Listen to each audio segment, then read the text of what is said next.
N S education या चॅनलमध्ये आपल्या सर्वांचे सहर्ष स्वागत. आज आपण या व्हिडिओत science part 2 chapter number 1 heredity and evolution बघणार आहोत. जर तुम्ही या आधीची व्हिडिओ बघितली नसेल तर मी लिंक डिस्क्रिप्शनमध्ये देत आहे, तुम्ही चेक करू शकता. Can you tell first sketch and explain the structure of the DNA and various type of RNA. आता आपल्याला DNA चे आणि RNA चे स्ट्रक्चर बघायचे आहेत. तर फर्स्ट आपण बघूया DNA चं स्ट्रक्चर. ओके, मग आता आपल्याला माहिती आहे DNA कशाने बनलेला असतो, दोन स्ट्रँड्सने बनलेला असतो. DNA is made up of 2 strands. Okay, आणि हे जे DNA चे दोन स्ट्रँड्स आहेत ते कशा अरेंज आहेत, हेलिकल मॅनरने. Okay, helical manner. मग आता आपला फर्स्ट पॉइंट काय येईल, जर आपल्याला असा प्रश्न आला की स्ट्रक्चर ऑफ DNA एक्सप्लेन करा, explain the structure of DNA, तर आपण फर्स्ट पॉइंट काय करणार, तर DNA is made up of 2 strands. okay, and these 2 strands are arranged in a helical manner. हे जे दोन स्ट्रँड आहेत हे कसे अरेंज आहेत, हेलिकल मॅनरने. ओके, आता DNA चं जे प्रत्येक स्ट्रँड आहे, म्हणजे दोन स्ट्रँड पैकी प्रत्येक स्ट्रँड जे आहे ते कशाने बनलेलं आहे, तर डिऑक्सिरायबोज शुगर, फॉस्फेट आणि नायट्रोजनस बेसिसने बनलेलं आहे. डिऑक्सिरायबोज शुगर, फॉस्फेट आणि नायट्रोजनस बेसिस. ओके, आता जे नायट्रोजनस बेसिस आहेत DNA मधले ते कसे असतात, दोन टाइप्सचे असतात. Nitrogenous bases in the DNA are of 2 types. कोणते, प्युरिन्स and pyrimidines. ओके, आता प्युरिन्स जे आहेत ते दोन टाइपचे असतात, ॲडेनिन अँड ग्वायनिन, आणि पिरिमिडिन्सचे दोन असतात, ते सायटोसिन अँड थायमिन. ओके, बघा आता इथं nitrogenous bases are of 2 types. Okay, purines and pyrimidines. Nitrogenous bases किती, दोन टाइपचे, प्युरिन्स आणि पिरिमिडिन्स. आता प्युरिन्स दोन टाइपचे आहे, ते कोणते, ॲडेनिन अँड ग्वानिन, अँड पिरिमिडिन्स दोन टाइपचे, सायटोसिन अँड थायमिन. ओके, आता जे ॲडेनिन जो आहे तो always pairs with thymine with double hydrogen bond. Adenine always pairs with thymine with double hydrogen bond. Adenine pair कोणासोबत करतो, थायमिन सोबत with double hydrogen bond. And cytosine always pair with guanine with triple hydrogen bond. तर बघा adenine and thymine कसे pair करतात, with double hydrogen bond, while cytosine and always pair with guanine with triple hydrogen bond. Okay, next आहे RNA. आता RNA मध्ये आता आपण बघूयात RNA. ओके, तर आपल्याला माहिती आहे RNA हा कसा असतो,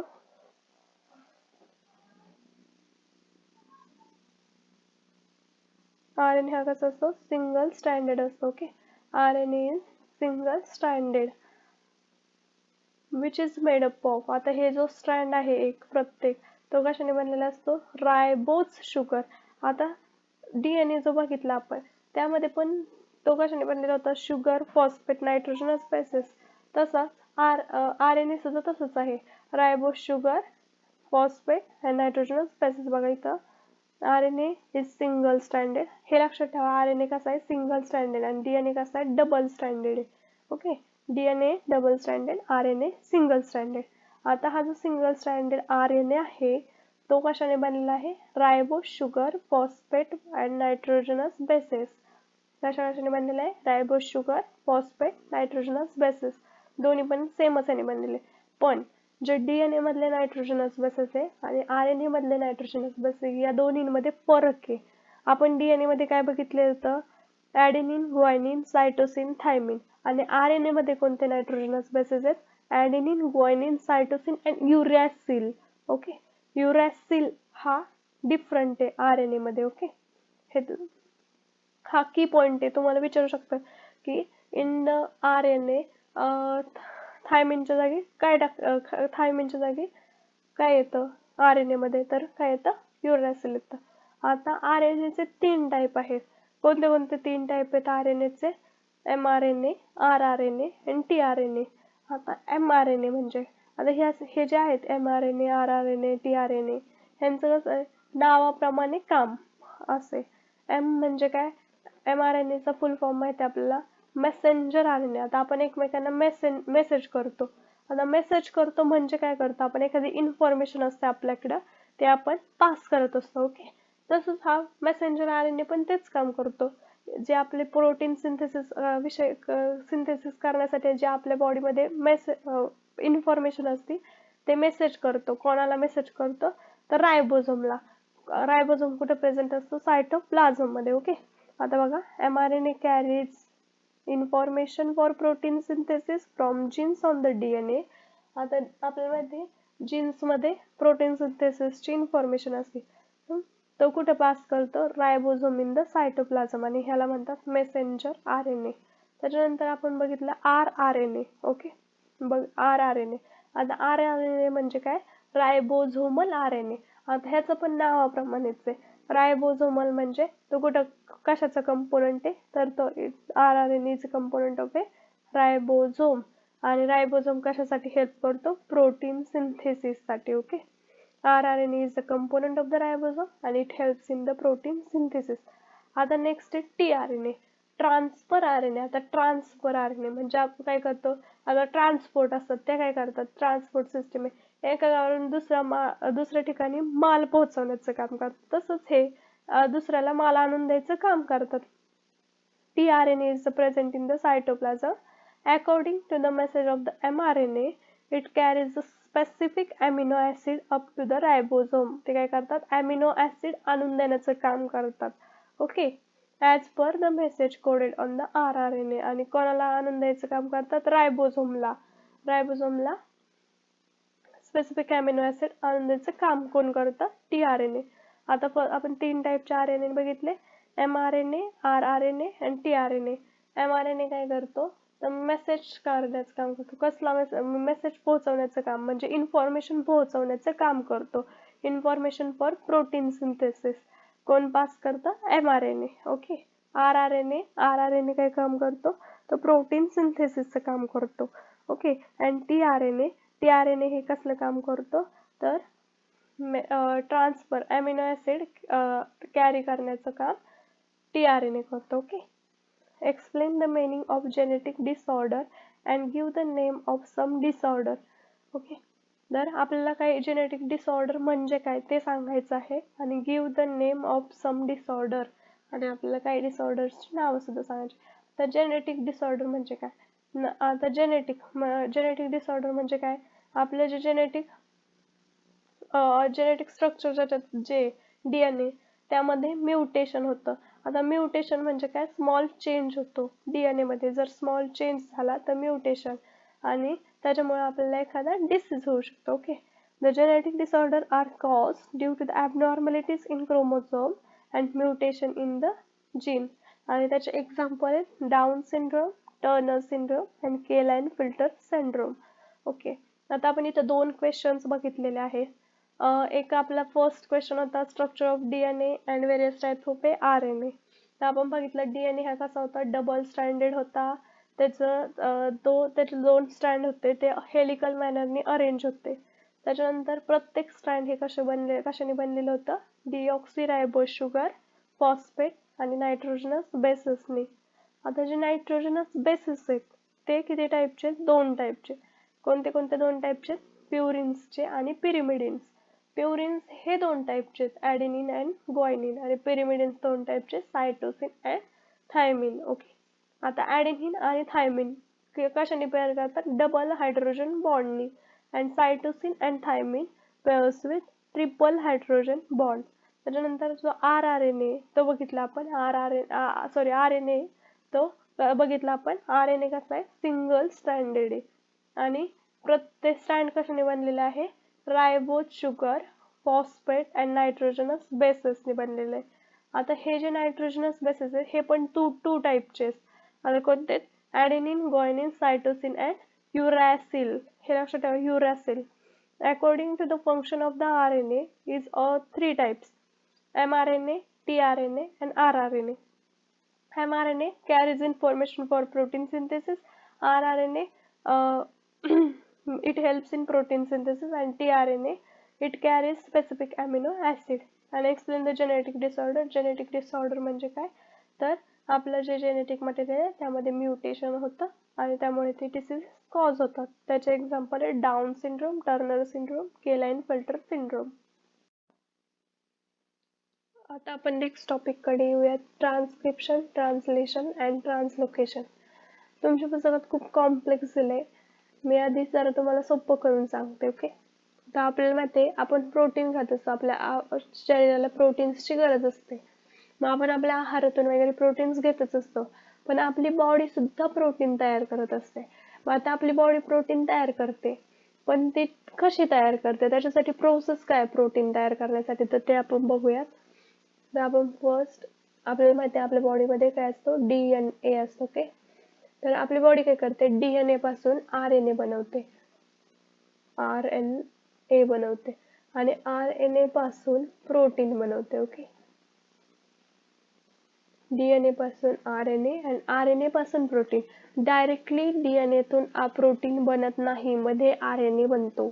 DNA पासून RNA आणि RNA पासून प्रोटीन बनवण्याचं काम कोण करतं, आपली बॉडी करते. ओके, मग आता ह्या प्रोसेसला आपण म्हणतो central dogma. Central dogma. Okay, आता इथे काय सांगितलं आहे त्यांनी की DNA पासून RNA, RNA पासून प्रोटीन, आणि ह्या प्रोसेसला आपण म्हणतो सेंट्रल डोग्मा. आता आपण पॅरेग्राफ मध्ये बघूयात. Okay, with the help of the RNA. आता आपली बॉडी काय करते, RNA with the help of the RNA म्हणजे RNA च्या सहाय्याने the genes present in the form of a DNA. जे जीन्स प्रेझेंट आहे आपल्या बॉडीवर, DNA वर जीन्स प्रेझेंट असतात. जीन्स म्हणजे काय, smallest segment of the DNA. genes present in the form of a DNA participate in the functioning of the cell. कशाचे participate करतात, functioning of the cell, and thereby control the structure and functioning of the body. आणि त्याच्यावरून काय करते, बॉडीचं structure आणि control function control करण्याचं काम करते DNA. DNA काय करतो, RNA ची मदत घेऊन बॉडीच्या स्ट्रक्चर आणि फंक्शनिंगला मदत करतो. Okay, information about protein synthesis is stored in the DNA. आता जी प्रोटीन सिंथेसिसची इन्फॉर्मेशन आहे ती कोणाच्या कुठे स्टोअर असते, तर DNA मध्ये स्टोअर असते. ओके, आणि जे सिंथेसिस आहे एखाद्या अप्रोप्रिएट प्रोटीनचं, ते नेसेसरी असतं आपल्या बॉडीसाठी. माहिती आहे आपल्याला की प्रोटीन्स हे इसेन्शियल असतात. जर प्रोटीनची डिफिशियन्सी झाली तर आपल्याला वेगवेगळे डिसीजेस होऊ शकतात.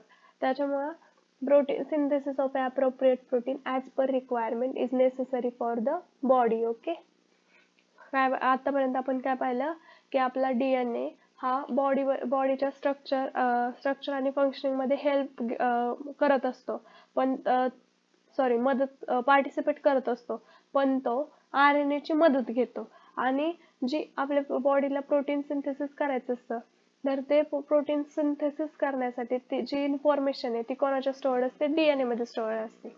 आणि प्रोटीन हे बॉडीसाठी इसेन्शियल आहे. मग सिंथेसिस होणं ते प्रोटीनचा रिक्वायरमेंट प्रमाणे, बॉडीच्या रिक्वायरमेंट प्रमाणे सिंथेसिस होणं हे नेसेसरी असतं आपल्या बॉडीसाठी. मग आता proteins are synthesized by the DNA through the RNA. Proteins कसे सिंथेसिस होतात, by the DNA through RNA म्हणजे RNA च्या सहाय्याने. DNA तर्फे RNA च्या सहाय्याने प्रोटीन सिंथेसिस होतात. Proteins are synthesized by the DNA through the RNA. Okay, this process is called as a central dogma. कळलं, काय पाहिलं आपण आता की आपला DNA पार्टिसिपेट करत असतो structure and functioning of the cell, functioning of the body मध्ये with the help of RNA. कोणाची मदत घेतो, RNA ची मदत घेतो. आता जी प्रोटीन सिंथेसिसची इन्फॉर्मेशन आहे ती कोणाच्यात स्टोअर झालेली आहे, DNA मध्ये स्टोअर झालेली.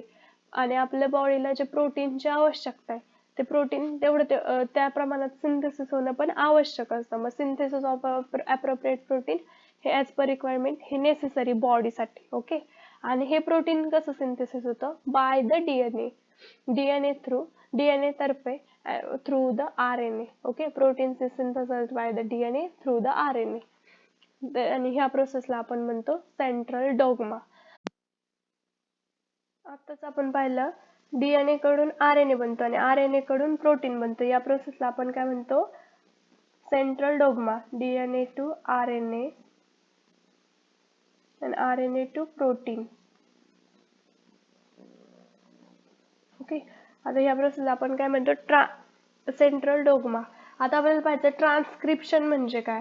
आता ट्रान्सक्रिप्शन म्हणजे काय, ही जी सेंट्रल डोग्मा प्रोसेस आहे यामध्ये डीएनए कडून जो आरएनए जो बनत असतो या प्रोसेसला आपण म्हणतो ट्रान्सक्रिप्शन. Okay, transcription. ट्रान्सक्रिप्शन म्हणजे काय, प्रोटीन बनवण्यासाठी एक मेथड आहे सेंट्रल डोग्मा. तर सेंट्रल डोग्मा मध्ये डीएनए टू आरएनए बनतो आणि आरएनए कडून प्रोटीन बनतं. जी डीएनए कडून आरएनए बनण्याची जी प्रोसेस आहे त्याला आपण म्हणत असतो ट्रान्सक्रिप्शन. ओके, आता या ट्रान्सक्रिप्शन मध्ये डीएनएतून आरएनए बनत असतो. मग आता आपल्याला माहिती आहे डीएनए मध्ये कोणते नायट्रोजनस बेसेस असतात, ॲडेनिन, ग्वानिन, सायटोसिन, थायमिन. आणि आरएनए मध्ये कोणते नायट्रोजनस बेसेस असतात, ॲडेनिन, ग्वानिन, सायटोसिन आणि युरॅसिल. मी इथे लिहिते ॲडेनिन, ग्वानिन, सायटोसिन, थायमिन हे डीएनए मध्ये असतात. ओके, आणि आरएनए मध्ये कोणते असतात, ॲडेनिन, ग्वानिन, सायटोसिन, युरॅसिल. म्हणजे आता डीएनए कडून आरएनए बनवायचं आहे आपल्याला, बरोबर. आरएनए बनवायचं म्हणल्यावर त्याच्या जागी थायमिनच्या जागी युरॅसिल आणलं पाहिजे. हा, आणि डीएनए हा कसा असतो, डबल स्टँडर्ड असतो आणि आरएनए कसा असतो, सिंगल स्टँडर्ड असतो. म्हणजे आपल्याला डबल स्टँडर्ड डीएनए पासून सिंगल स्टँडर्ड आरएनए बनवायचं आहे. ओके, मग आता आणि थायमिनच्या जागी युरॅसिल आणायचंय. डीएनए मध्ये जो थायमिन आहे त्याच्या जागी युरॅसिल आणायचंय. मग आता ट्रान्सक्रिप्शन मध्ये काय होतं, हे जे डीएनए चे 2 स्ट्रँड आहेत ते सेपरेट होतात आणि एका स्ट्रँडच्या कॉम्प्लिमेंटरी डीएनए तयार होतो. जो टेम्पलेट स्ट्रँड असतो त्याच्या कॉम्प्लिमेंटरी आरएनए तयार होतो. डीएनएच्या कॉम्प्लिमेंटरी आरएनए तयार होतो. मग आता त्यांनी इथं काय सांगितलंय, mRNA produced as per the sequence of the nucleotide. जो mRNA कसा प्रोड्यूस होतो, as per the sequence of the nucleotide. म्हणजे मी तुम्हाला सांगितलं आता डीएनए जसा आपला आहे त्याच्या कॉम्प्लिमेंटरी आरएनए तयार होतो. म्हणजे जे सिक्वेन्स आहेत न्यूक्लिओटाइडचे त्याच्यानुसार complementary only one of the two strand, म्हणजे दोन्हीपैकी एक strand use in this process. म्हणजे एकच स्ट्रँड यूज होतं या प्रोसेसमध्ये, दोन्ही स्ट्रँड यूज होत नाही डीएनएचे. The sequence of the nucleotide in mRNA being always complementary to the DNA. आणि जो mRNA बनतो तो ऑलवेज कॉम्प्लिमेंटरी असतो. आता म्हणजे काय, आता आपल्याला माहिती आहे डीएनए मध्ये काय असतं, ए सी टी, आता समजा जी. ओके, ए सी टी जी. आता ह्याच्या कॉम्प्लिमेंटरी काय येणार, ए कशासोबत बाइंड होतो, टी सोबत. आपल्याला माहिती आहे ए टी. त्याच्यानंतर सी कोणासोबत, जी सोबत. टी कोणासोबत, ए सोबत. जी कोणासोबत, सी सोबत. म्हणजे हा झाला कॉम्प्लिमेंटरी. पण इथं आरएनए बनताना थायमिन येणार नाही, युरॅसिल येणार. ओके, तर आरएनए बनताना युरॅसिल येतो थायमिनच्या जागी, हे लक्षात ठेवा. इथं थायमिनच राहणार पण इथं युरॅसिल येणार. Besides there is uracil in the RNA instead of the thymine in or DNA. आता मी तुम्हाला आता सांगितलं इथं थायमिनच्या ऐवजी युरॅसिल येतं आरएनए मध्ये. This process of a RNA synthesis is called as a transcription. आणि या प्रोसेसला काय म्हणतो आपण आरएनए सिंथेसिसच्या, तर ट्रान्सक्रिप्शन म्हणतो. ओके, आता बघा आपण पहिल्यापासून काय काय बघितलं तर एकदा बघू. आपण पहिलं बघितलं की सेंट्रल आपल्या बॉडीला प्रोटीनची गरज असते आणि प्रोटीन बनवण्यासाठी आपल्या बॉडीमध्ये एक प्रोसेस आहे. काय होतं त्याच्यामध्ये, डीएनए कडून आरएनए बनतो आणि आरएनए कडून प्रोटीन बनतो. ओके, आता डीएनए कडून आरएनए बनत असताना जी प्रोसेस आहे तिला आपण म्हणतो ट्रान्सक्रिप्शन. मग आता डीएनए मध्ये नायट्रोजनस बेसेस कोणते असतात, ॲडेनिन, ग्वानिन, सायटोसिन आणि थायमिन. आणि आरएनए मध्ये कोणते असतात, ॲडेनिन, ग्वानिन, सायटोसिन, युरॅसिल. मग आता डीएनए कडून आरएनए बनताना आपल्याला थायमिनच्या जागी युरॅसिल आणायचं असतं. आणि डीएनए हा डबल स्टँडर्ड आहे आणि आरएनए हा सिंगल स्टँडर्ड आहे. मग ते ऑलवेज कॉम्प्लिमेंटरी बनतात. आता कॉम्प्लिमेंटरी म्हणजे काय ते मी एकदा परत सांगते. ए सी जी टी हे डीएनएचा एक स्ट्रँड आहे, त्याच्यावरचे हे न्यूक्लिओटाइड ते नायट्रोजनस बेसिस आहे. मग ह्याच्या कॉम्प्लिमेंटरी आता आपण बघितलं होतं की adenine always pairs with thymine with double hydrogen bond. मग आता इथं थायमिन, पण आपल्याला आरएनए बनवायचं. आरएनए मध्ये थायमिन असतो का, नसतो, युरॅसिल असतो. मग आता आपण इथं युरॅसिल लिहू. Okay, cytosine. आता सायटोसिन ट्रिपल बॉन्ड कोणाला जॉईन असतो, ग्वानिनला. ओके. त्याच्यानंतर गॉनिन ट्रिपल बॉन्ड सायटोसिन आणि थायमिन डबल बॉन्डनी ॲडेनिन. ओके. हा आपला झाला RNA आणि हा झाला DNAचा एक स्ट्रँड. ओके. मग त्यांनी सांगितलंय DNAचं एक स्ट्रँड हे कॉम्प्लिमेंटरी असतं कोणाला RNAला. आणि RNA मध्ये besides uracil in the besides there is a uracil in the RNA instead of the thymine of DNA. This process of a RNA synthesis is called as a transcription. आणि या प्रोसेसला काय म्हणतो आपण? ट्रान्सक्रिप्शन म्हणतो. आता आपण नेक्स्ट पॅराग्राफ बघूयात. तर त्याच्या आधी मी तुम्हाला थोडीशी इन्फॉर्मेशन सांगते आणि मग नंतर आपण ते बघूयात. ओके. तर आपल्याला माहिती आहे आपली ही सेल असते. सेलमध्ये कोण असतो? न्यूक्लियस. न्यूक्लियसमध्ये क्रोमोझोम. क्रोमोझोममध्ये chromosome is made up of DNA. मग आता आपण DNA पासून RNA तयार करतोय बरोबर. ट्रान्सक्रिप्शन मध्ये DNA पासून RNA तयार करतोय. मग आता हा जो RNA आहे DNA पासून RNA तयार करतो. हा RNA कुठे तयार होणार आहे? न्यूक्लियस मध्ये. ओके. मग नंतर तो RNA जो आहे तो न्यूक्लियस मधून सायटोप्लाझम मध्ये येतो. सेलच्या सायटोप्लाझम मध्ये होते. ओके. आता इथं बघूया. The mRNA form in the nucleus. mRNA कुठे फॉर्म होता? आता आपण पाहिलं न्यूक्लियस मध्ये. Okay. mRNA form in the nucleus comes in the cytoplasm. कुठे येतोय तो? सायटोप्लाझम. आणि it brings coded message from DNA. आता mRNA म्हणजे काय? Messenger RNA. आता मेसेंजर RNA काय करतो? मेसेज पोहोचवण्याचं काम करतो. It brings coded message. कोणाकडून मेसेज घेऊन येतो तो? From DNA. ओके.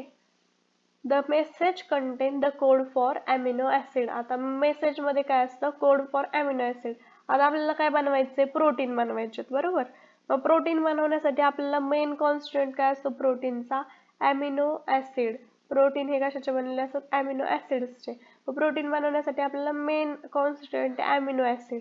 मग हे मेसेज मध्ये काय असतं? Codes for amino acid. आणि हे जे कोड्स आहेत अमिनो ऍसिड्सचे ते नंतर आपल्याला माहिती की tRNA अमिनो ऍसिड आणून देतं हे रीड करून बरोबर. The code for each amino acid consist of 3 nucleotide. आता हे जे कोड आहेत अमिनो ऍसिड साठी हे किती न्यूक्लियोटाइडचे असतात?